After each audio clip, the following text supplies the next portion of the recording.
Hey guys, you had some questions about how to operate the rear seats in the X7, so I wanted to go over all the controls today and show you how they work.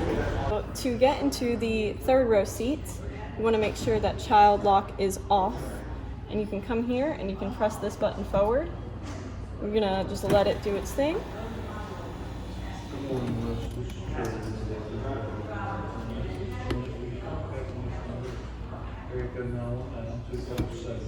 And then you can climb right in.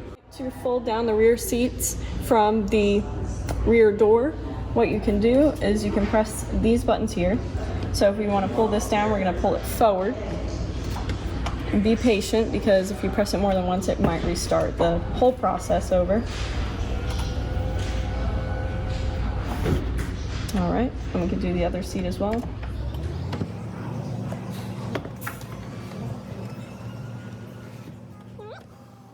We are in the trunk of the X7, and we have this control panel here. So these front two buttons will control the second row seats, and these two buttons will control the third row seats. So if we wanted to put the second row down, we just press down on these buttons.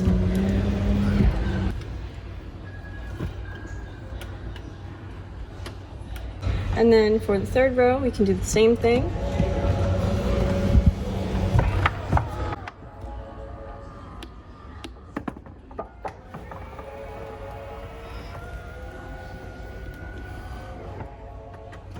All right, and then if we wanted to quickly get all of the seats back, we can press this max button with the little seat right here.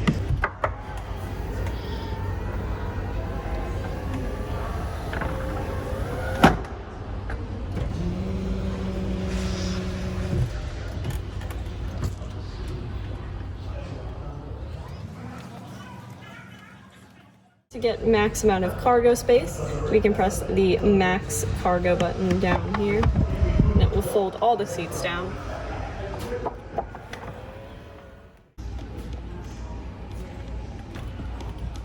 So if you ever want to get your seats fully reset, if they happen to get interrupted in the middle of a cycle, you can come back to this panel here and just press one of the either max amount of seats or max amount of luggage buttons, and that will fold all the seats down and then bring them back up again, and that should reset all of the cycles.